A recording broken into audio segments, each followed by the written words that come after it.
Quando eu assumi a Embraer em 2021, a gente começou um processo de recuperação de toda a estrutura de tecnologia do grupo, né? Então, como base dos pilares essenciais ali de estratégia, a gente começou com várias frentes.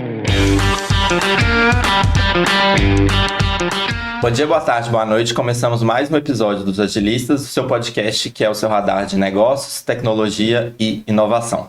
Eu sou o Samuel e nesse episódio a gente vai conversar sobre modernização de ecossistemas tecnológicos e digitais e a manutenção de sistemas legados que são cruciais para a operação de grandes empresas. Os nossos convidados de hoje são o Vitor Garcia, que é CIO Global da Embraer, e o César Castro, que é Head de Serviços Digitais também da Embraer. E eles vão ajudar a gente a entender um case bem sucedido e bem importante de modernização de ecossistema tecnológico na Embraer. Tudo bem com vocês, pessoal? Tudo jóia, bom dia, boa tarde, boa noite. Bom dia. Usando o nosso bordão aí. E quem me ajuda na conversa também hoje, que você já conhece, é o Ramon, que é diretor de novos negócios na DTI. Tudo bem, Ramon? Tudo bem, bom dia, boa tarde, boa noite. Prazer estar aqui com vocês. E aí, pra gente começar a conversa e pra discutir o case, eu queria começar perguntando pra vocês o que é a Embraer Digital Platform e qual foi o diferencial que ela trouxe para o negócio de vocês para a Embraer. Se o César me permitir, o contexto da Embraer Digital Platform foi justamente simplificar a nossa interação junto aos nossos clientes, né? Por ser uma empresa de aviação, é muito comum a gente ter muitos sistemas pulverizados, porque para cada tipo de aplicação você tem um sistema específico. Então não é incomum de você ver no segmento vários sistemas, várias formas de atuar, vários tipos de interação. Então o objetivo principal foi até inspirado lá no segmento financeiro, né? Sim. No Bankline, a gente centralizar essa comunicação e simplificar esse ponto de contato junto aos nossos clientes. Dessa forma a gente consegue,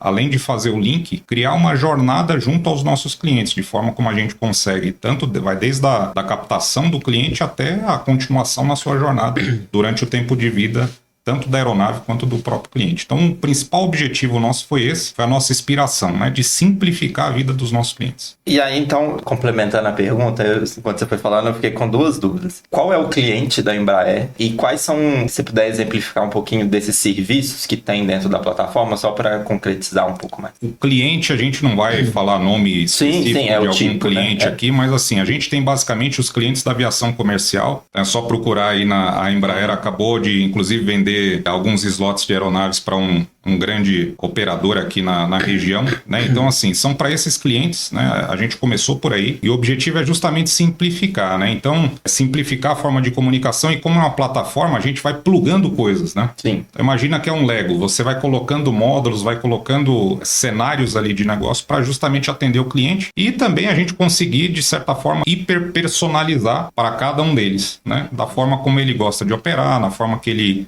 tem mais facilidade, justamente foi esse o principal objetivo. Se eu puder adicionar, basicamente a plataforma ela traz também um leverage para a operação do nosso cliente. O foco dela é aumentar a disponibilidade dos nossos clientes, das aeronaves como um todo, mas também gerar uma eficiência interna dentro da empresa, que no final do dia toca no cliente diretamente. Seja na manutenção, seja em peças em geral. E um outro ponto importante que a plataforma traz como valor é o aspecto mais importante dentro da airline, que é o combustível. Então nós começamos a oferecer serviços de redução de consumo de combustível e ao mesmo tempo melhorando a sustentabilidade das airlines como um todo. Então isso é algo que melhora bastante a operação dos nossos clientes. Interessante escutar vocês, aí me surgem algumas analogias aqui. Quando vocês citaram o setor financeiro, né? Um setor também altamente regulado, assim como o da aviação. Acredito que uma plataforma dessa surja conectada a um programa de estratégia, um programa de transformação. Como é que surgiu, digamos, essa necessidade? O que gerou, digamos, essa percepção na Embraer de que haveria a possibilidade de uma plataforma dessa incorporada ao negócio? Eu acho que assim, o setor muito regulado não quer dizer que ele é lento, né? Então, assim, esse é um dos principais desafios que a gente tem num setor com alta regulação, como o da aviação, e a gente sempre olha basicamente em duas dimensões, né? Uma dimensão que ela é core do negócio e uma dimensão que a gente chama de boundaries. Então, o que a gente está abordando aqui são os boundaries. O core ele é muito regulado. Então, assim, qualquer tipo de mudança eu tenho que fazer muitas validações, provavelmente homologações novas dentro de produtos ou serviços. Essa parte que a gente está mexendo da plataforma, elas são os boundaries, então tenho mais flexibilidade e eu consigo ter uma maior alavanca e também de crescimento ali dentro desses principais segmentos. Então a forma como a gente se movimenta dentro da corporação, né? E é um pouco parecido com o que acontece também no segmento financeiro, né? Porque você tem um front ali, ele é super flexível, para trás você tem o back office ali que é todo regulado, mas a percepção na frente do cliente ela é fluida, né? Então você vai construindo toda a sua história, você tem todos os pontos de contato, todos os links ali. Então é basicamente como funciona na aviação. Foi a mesma ideia que a gente adotou. Então assim, dá para transformar em segmento altamente regulado? Dá, é só saber como, né? Então assim, eu acho que o como é justamente você permear todas os boundaries, né? E outra coisa, é muito importante também estar vinculado à estratégia, né? Então, o nosso principal objetivo é sempre escutar os nossos clientes. Não adianta nada a gente disponibilizar um serviço e o cliente não quer comprar, porque vai ser um desastre. A gente vai, basicamente, gastar recursos e não conseguir um resultado efetivo, né? Então, a gente procura escutar muito aos nossos clientes. A gente tem feiras, tem eventos, tem uma série de conexões ali com os clientes, tem inclusive os nossos fields, né, que ficam dentro dos aeroportos, ficam dentro das operadoras, que eles são os nossos porta-vozes lá dentro da operação. Então, assim, qualquer informação que chega de melhorias, além disso, a gente tem clientes que funcionam também como aquele first entry, né? Que é aquele cara que vai te ajudar a testar, a passar a percepção ali no dia a dia. Então, assim, isso nos ajuda muito a saber como é que a gente consegue, de fato, agregar valor aos nossos clientes e está vinculado à nossa estratégia, que é uma estratégia de crescimento que vem através da simplificação e eficiência. Aproveitar que vocês falaram um pouco sobre essa parte de regulamentação. E aí tem uma questão que a gente tem falado bastante, que sobre como acoplar a IA generativa nesses processos, principalmente quando a gente fala com sistemas legados, a gente tem um desafio de trazer a IA generativa porque é uma arquitetura mais antiga, então a gente tem a dificuldade de acoplar ela ali de alguma forma. Eu queria que vocês pudessem falar um pouco mais sobre como foi esse processo, porque a gente sabe que tem a IA generativa dentro da plataforma de vocês, como que ela é utilizada e qual que foi esse esforço que vocês tiveram para poder fazer com que fosse possível acoplar ela. Quando criamos a plataforma, baseline precisamos incluir não só a IA tradicional. Temos agora um hype de Generative AI. Então... A plataforma começou quando? Em 2023. Em 2023 a gente iniciou a plataforma. E aí, a partir disso, a gente sabia que a tradicional já não ia acomodar nossos clientes, porque tem acelerado de forma exponencial a tecnologia como um todo. E a grande importância é que nós conseguíssemos trazer a forma de comunicação que tem mudado ao redor do mundo para os nossos clientes também, através da GenAI. E aí, quando a gente fala de GenAI dentro da plataforma, são os dados estruturados e os dados também não estruturados dos nossos clientes. Muitos dos dados são certinhos, uma indústria muito regulada, mas muitas das informações, elas ainda são no papel. Logbook, quando a gente fala, o nosso operador pousa o avião, a manutenção, a informação é registrada no papel. Então nós temos que achar formas de colocar essa informação dentro da plataforma para depois consumir e conseguir gerar a informação através dos LLMs de forma GenAI, que é o que todo mundo hoje tem utilizado, né? O pessoal acha que a IA é o GenAI como um todo. É como se a IA tivesse nascido há pouco tempo atrás. Tivesse nascido há pouco tempo atrás.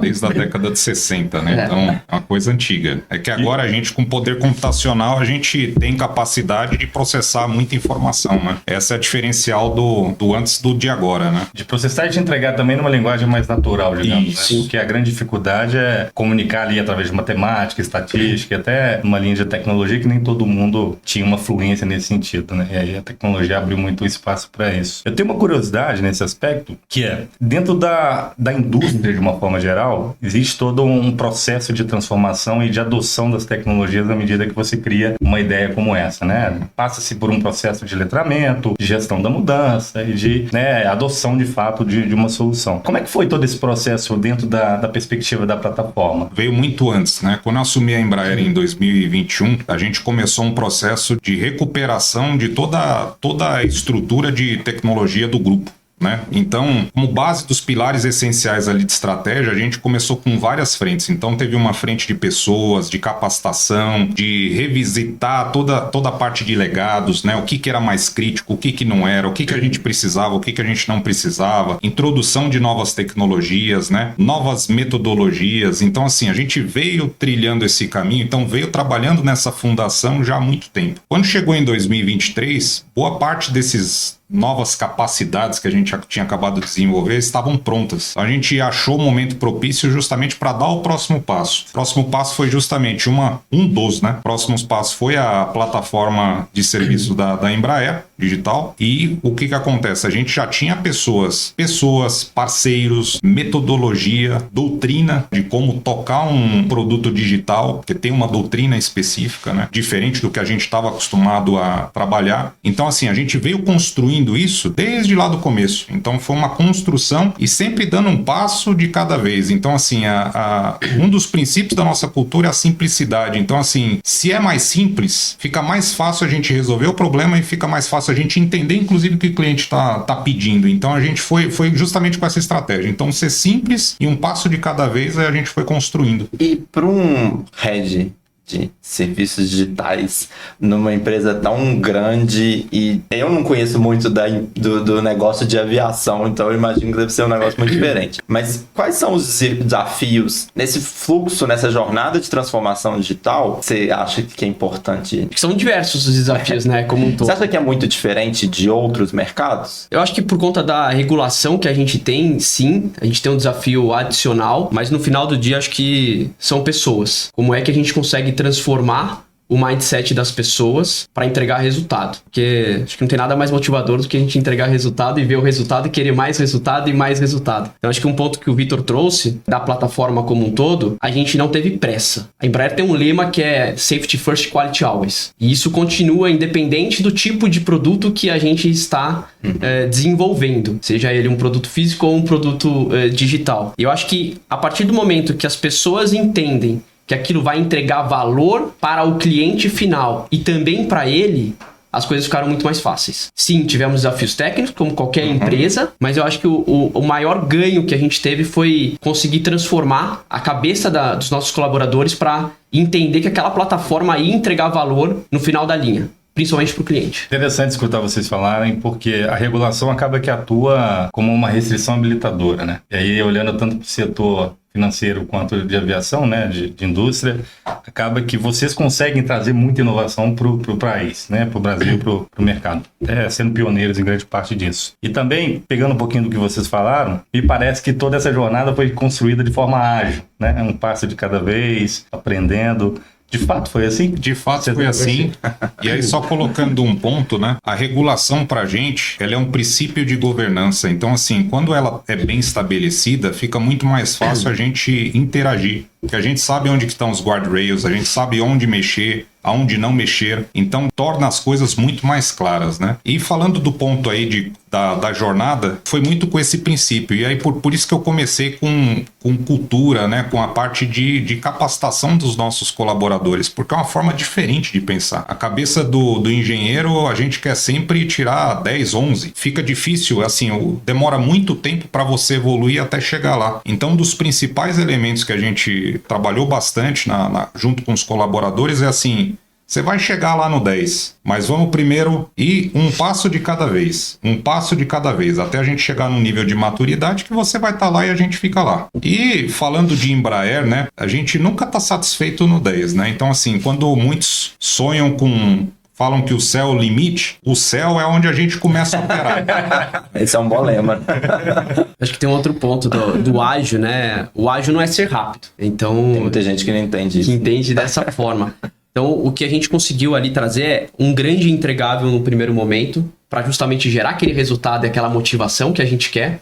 E aí sim conseguir fazer os entregáveis, não vou dizer menores, mas importantes também, com certa frequência. Então isso foi um ganha-ganha ali dentro do projeto. Tem um negócio que a gente já entrevistou aqui outras pessoas do setor financeiro e outros também que são bem regulamentados. Mas eu acho legal é que toda vez a gente traz um pouco a regulamentação como algo meio negativo do setor, porque, né, tipo, restringe algumas coisas e tal. Mas todo mundo fala, tipo assim, Não é algo negativo, é algo que ajuda a gente a definir algumas diretrizes que talvez outros mercados não tenham, e é algo que faz, inclusive, às vezes pensar um pouco fora da caixa, porque você tem que entender a regulamentação e pensar como que você consegue ser inovador dentro daquele contexto. Então eu acho muito legal essa visão de que a regulamentação, ela tem os seus lados difíceis, tem os seus desafios, mas por um lado ela te ajuda muito a definir como você segue a partir dali, né? E aí entrando nesse assunto, pensando na parte de inovação, na parte de regulamentação, a gente entende que a inovação, ela precisa de um pouco de flexibilidade, né? De alguma forma, para que você tenha a possibilidade de testar novas coisas.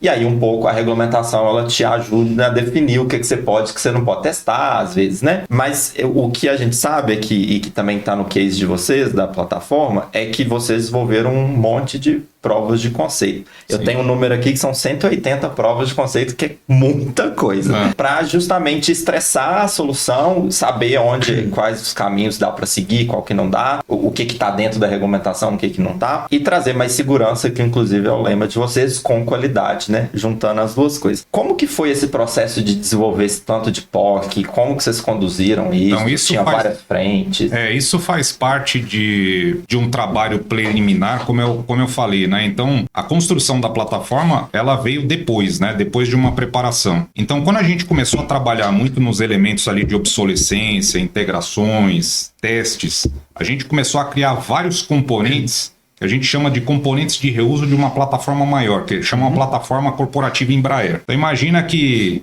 é um supermercado que você desenvolve alguns produtos ali da gôndola que você vai reutilizando. Então essa é a plataforma corporativa da Embraer. Então parte desses testes são esses elementos da plataforma corporativa. Então a gente começou a criar isso daí porque um dos principais desafios do segmento era a questão do reuso. Muito por questão de especificidade, né? Então assim, a gente tinha um mito que era assim, não, na área tal eu preciso desenvolver uma determinada aplicação porque só serve para aquela área. Era um mito. A gente começou a ver que de fato não era. Você conseguia fazer reuso e outra coisa, você conseguia ter uma aceleração absurda com o reuso daquelas aplicações se você colocasse, se você empacotasse aquilo e colocasse de uma forma disponível e letrasse, né, preparasse as estruturas para poder reutilizar. Então boa parte desses ativos que foram desenvolvidos nessa época. Quando a gente decidiu dar o próximo passo para criar a plataforma digital de serviços, a gente considerou olhar todos esses ativos que foram gerados, mais as novas parcerias que foram geradas, justamente para falar, vamos utilizar tudo que a gente construiu e integrar. Então, como o colega falou, né, assim, poxa, parece que foi um processo ágil ali, né, de desenvolvimento dentro de um ciclo, e foi mesmo, né, porque a gente foi criando os ativos, foi fazendo reuso para outras coisas. Quando a gente tomou a decisão estratégica de criar a plataforma, boa parte daqueles ativos já estavam prontos, a gente incorporou dentro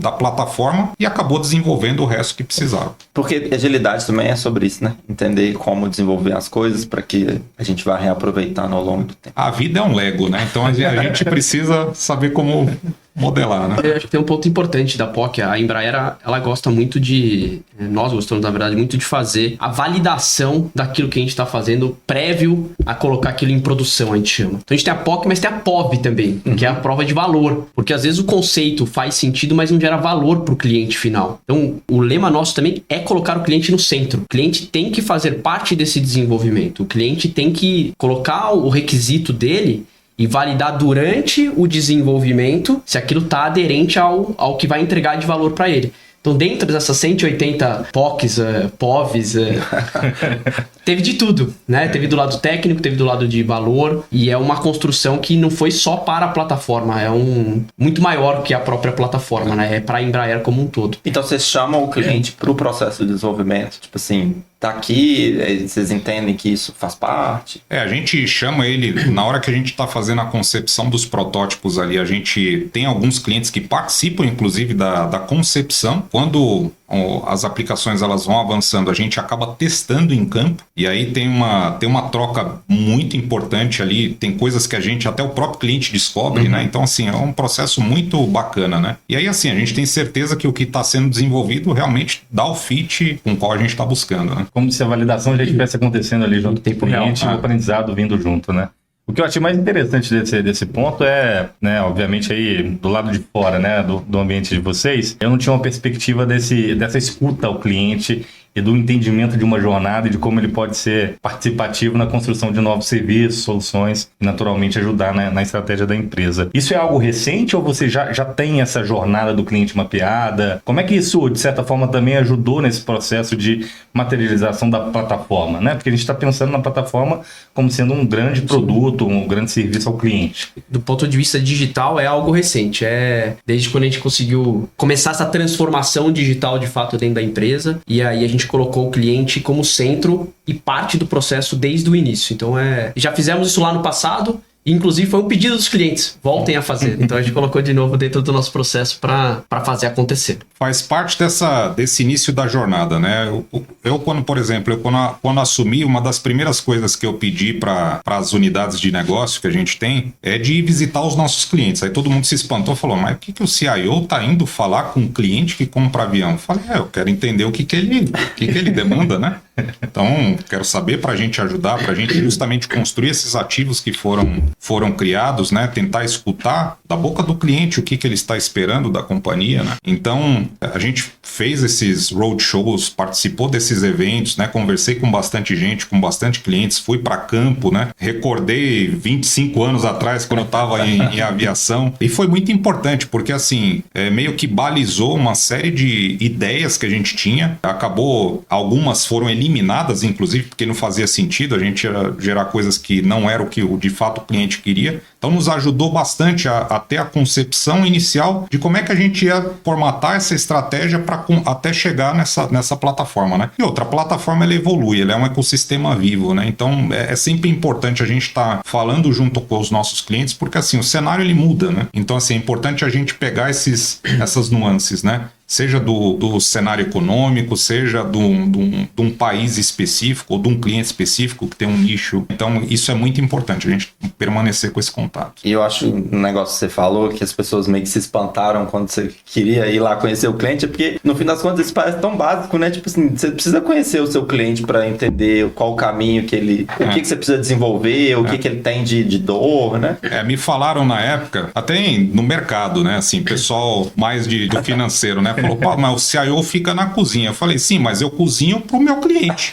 Então, assim, eu quero ver se ele tá gostando, né? Da minha comida. Então, é importante o trabalho de retaguarda, mas é importante também você entender o que teu cliente na ponta está fazendo. Porque muitas vezes um trabalho de retaguarda, muitas vezes você está fazendo uma atividade que não gera nenhum valor agregado ao teu cliente. Então, assim, a gente, por cultura, tem um princípio assim, seja simples, né? Sim. Atenda seu cliente. Então, assim, eu acho que a maneira que a gente consegue operar dessa forma, eu acho que é simples. Poxa, fale com o cliente, entenda o que ele quer e veja o que de fato da retaguarda que você está fazendo, você está gerando valor para ele. Porque se não tiver, não faz sentido. Porque a empresa existe em função do cliente, né? E aí, aproveitando que a gente está falando da função do cliente, dos resultados que a gente traz, das provas de valor, o case tem uns números bem expressivos aí de resultado, né? O que eu tenho aqui é uma redução de 30% nas interrupções e uma melhoria de 10% na performance dos aviões. Aí, para entender, porque eu fiquei na dúvida, o que é interrupção? E quando a gente está falando de performance da aeronave, a gente fala de quê? De combustível, redução de combustível, velocidade, sei lá. Legal. Vou começar falando um pouco aqui basicamente, a gente utiliza dados para gerar valor para o cliente sem ter que apertar um parafuso. Quando a gente fala de interrupção, é o que eu tinha comentado ali no início, né? A gente basicamente vai conseguir antecipar. Quando você antecipa uma parada, quando a gente fala uma parada, é uma tarefa de manutenção. Ou junta diversas tarefas, você aumenta a disponibilidade do avião. Então, com isso, a plataforma... Você se planeja melhor. Você tem toda uma camada de atividades e pessoas que precisam estar ali para poder disponibilizar aquela aeronave. A gente está falando de mecânico, a gente está falando de equipamentos, a gente está falando de peças, de slot. Então, quando você consegue organizar isso aí de certa forma antecipadamente, você aumenta a disponibilidade. E você tem uma redução de custo de manutenção grande. Muito grande. E o outro ponto, quando a gente fala de performance, ela pode sim ser associada a velocidades e tudo mais, mas geralmente ela está relacionada a custos de combustível. E aí ela é muito voltada para aquele primeiro estágio que eu comentei.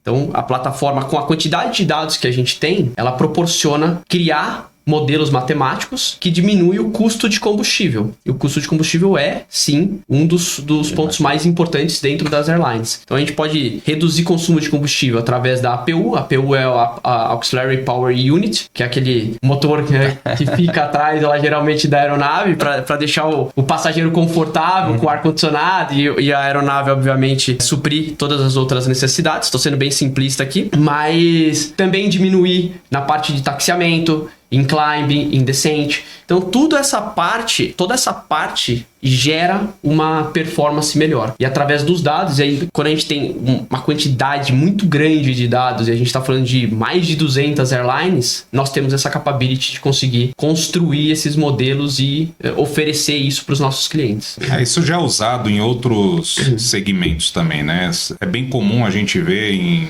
automobilismo, né?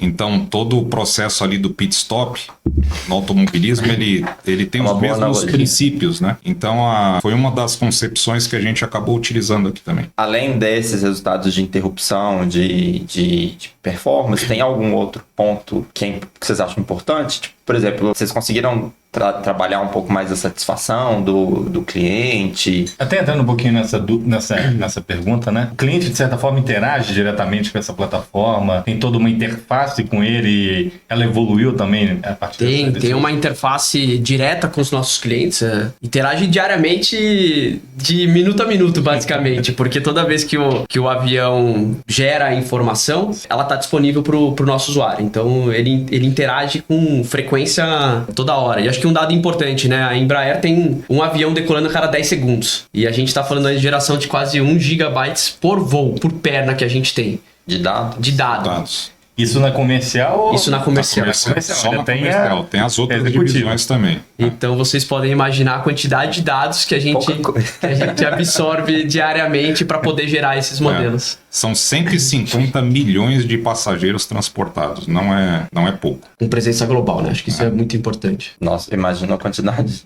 todos os tipos de dados que vocês devem coletar ali. Deve ser uma coisa quase o Brasil sendo transportado. Todo dia. Falta pouco. No case, né, que a gente leu de vocês citam como essa plataforma sendo um novo modelo de negócios para uma nova Embraer, inclusive, como vocês falaram. E aí eu queria falar um pouco sobre isso, assim, o que vocês enxergam desse modelo de negócio, o que seria esse modelo de negócio e o que seria essa nova Embraer? Falando em questão de modelo de negócio, assim, a nossa interação no passado era muito um a um junto aos nossos clientes, e assim, eu vendo um serviço de manutenção, você compra e absorve e tá tudo certo. Eram movimentos muito lentos para a demanda do mercado. Então, ao mesmo exemplo de outros segmentos, vou novamente citar o setor financeiro. Com a introdução de várias tecnologias, de GenAI e tudo mais, eu consigo captar melhor o que o meu cliente quer e eu consigo hiperpersonalizar dentro da plataforma. Então, isso é um novo modelo de negócio, porque assim, muitas vezes eu vou gerar um produto específico para um nicho de cliente que ele tem aquela demanda. Posso gerar um conjunto de produtos que assim demoraria muito tempo eu indo a campo e tudo mais para poder desenvolver e deixar disponível para consumo dentro da plataforma. Então assim, é de fato um novo modelo de negócio e ele é escalável, né? Então, do mesmo jeito que a gente introduz serviços, a gente pode aposentar serviços também. Então, assim, é uma flexibilidade que existe dentro desse novo conceito. É um modelo de plataforma. Plataforma é modelo de negócio. Sim. E a gente passa até a capacidade da hiperpersonalização em escalabilidade, que é o que vai trigar o futuro, de certa forma, ali para os nossos operadores. Eu ia até entrar um pouco nesse assunto da hiperpersonalização. Dá para ter um exemplo do que seria essa hiperpersonalização? Cada operador opera de um jeito, num lugar, num formato. Isso é fato. Então, vou colocar a própria APU, tá? Como um exemplo aqui, que é um exemplo já utilizável, inclusive. As airlines hoje, cada um tem um set de, em 25 graus Celsius, por exemplo, eu vou ligar a APU, porque eu quero que os meus passageiros fiquem confortáveis. A outra airline fala que nos 20 graus Celsius. A APU é um motor. É um motor que vai abastecer. Que vai trazer Ela tem muito mais funcionalidade. Estou sendo bem simplista para a questão do ar-condicionado. Então só aí a gente consegue mudar o formato e a possibilidade de saving dentro do custo de combustível personalizado para cada cliente. O cliente fala, eu quero que ele nos avise que se tiver 25 graus e alguém ligou num horário errado, numa temperatura errada, me avise, porque isso está consumindo combustível dentro da minha operação. Isso já é um modelo de hiperpersonalização dentro da operação. Isso é tão poderoso, esse exemplo, porque além de entender, né, dos dados, né, e do contexto do cliente, acaba que entra numa linha de você levar conhecimento também sobre a operação. E ser não somente, né, digamos, um fabricante, né, de aeronaves, mas um parceiro de serviço, de conhecimento e de, talvez, compartilhar práticas de eficiência e de melhor uso, né, de todos os seus ativos, pelo que vocês estão contando. Posiciona, de fato, num outro lugar, né, uma transformação do negócio em si, não somente uma transformação no sentido de usar novas tecnologias. É bem interessante esses exemplos, porque muitas das vezes a gente acaba olhando muito para o que a gente quer entregar e esquece do que o cliente realmente precisa. Isso tem tudo a ver aí com o case que vocês contaram para a gente hoje. E também abre a cabeça para novas parcerias, né? Muitas vezes a empresa tem uma tendência, boa parte das empresas tem uma tendência de verticalizar boa parte do serviço, mas a gente não consegue estar em todos os lugares. Então, assim, esse tipo de modelo de negócio permite com que a gente atenda os nossos clientes aonde ele estiver, quando ele quiser, da forma que ele quiser. Então, assim, dá um certo grau de flexibilidade absurdo que a gente não teria pensando e com outros tipos de ferramental, né? Eu fiquei com uma curiosidade também nesse exemplo da PU, que eu tô aprendendo aí também. Eu, como um operador, né, de vocês, eu conseguiria simular cenários do tipo, Pode, igual esse que você exemplificou? E se eu baixasse a temperatura quando chegasse... Sim, consegue mostrar ali, inclusive, quanto seria o saving. Realmente levar conhecimento pro operador. Quando a gente fala muito de dados, eu só fico pensando assim, os vários cruzamentos de dados que se dá para fazer ali, para quem é de ciência de dados deve adorar uns contextos assim, porque você fica brincando com os dados e vai gerando um monte de informação que às vezes você nem imagina que dá para gerar, mas você consegue gerar dali. Mas assim, além do contexto, tem muitos dados, né? O contexto é bem hardcore no segmento de aviação, mas a gente tem uma área que faz uma curadoria de dados. É bem fácil você se perder e tomar decisões erradas ali com dados não precisos, né? Então a gente tem um zelo, como o César falou, assim, safety first, né? Então o primeiro princípio de segurança e também de qualidade, né? Então a gente tem uma preocupação muito grande de o dado estar disponível, mas o dado está muito preciso para o cliente tomar a decisão correta. Isso é importante também, porque só o dado não... E aí, pra gente ir pro finalzinho aqui, o que a gente pode esperar aí da jornada digital da Embraer? Quais são os próximos passos? Tem tecnologia nova chegando? Tem. Cada vez mais agora a gente continua evoluindo nos princípios ali de plataforma corporativa, também com as plataformas, uma das plataformas digitais também. A gente está introduzindo uma série de novas tecnologias, dentre elas a Generative AI, a gente acabou de lançar, na verdade, lançamos em 2023, né? Agora a gente está expandindo as nossas utilizações para outros business, para outros mercados. Tem algumas outras tecnologias que a gente deve estar gerando mais a nível de produto também, né? Assim, não vou adiantar muito, mas assim, é bem parecido com o que vocês têm no carro de vocês aí, que vocês controlam no celular, então é um negócio super legal. Então são coisas que, assim, toda essa construção que a gente veio fazendo está propiciando que a gente consiga, de fato, tocar meu cliente final, tocar um cliente que está viajando através de uma operadora. E agora, cada vez mais, assim, o que eu posso recomendar para vocês, viagem Embraer, né? E aí, agora, pra gente encerrar mesmo, vocês querem indicar alguma coisa, um livro, um artigo? Eu acho que o nosso CEO, Francisco, tem recomendado um livro que é o Smart Brevity, O Poder de Dizer Mais com Menos. É uma recomendação em geral aí para todo mundo se espelhar. E acho que como o que nós temos feito muito é sobre toda a decisão ter na mente, desde o início até o fim, o cliente. Então, basicamente, tudo que a gente vai fazer é pensando no cliente do começo ao fim. E a que eu recomendo é Conversas Difíceis. Pode até parecer um tema ruim, mas ele é bom. Muitas vezes nessas interações, nem muitas vezes todo mundo está feliz, né? E assim, você precisa tentar transformar aquela informação que está chegando de maneira negativa numa coisa positiva. Então, acho que esse é o exercício, né? De como é que você transforma a vida das pessoas, como é que você melhora a vida das pessoas. E transformação e inovação sempre exigem várias conversas difíceis. Com certeza. A gente sabe muito bem disso. Vem no pacote. Bem, faz parte.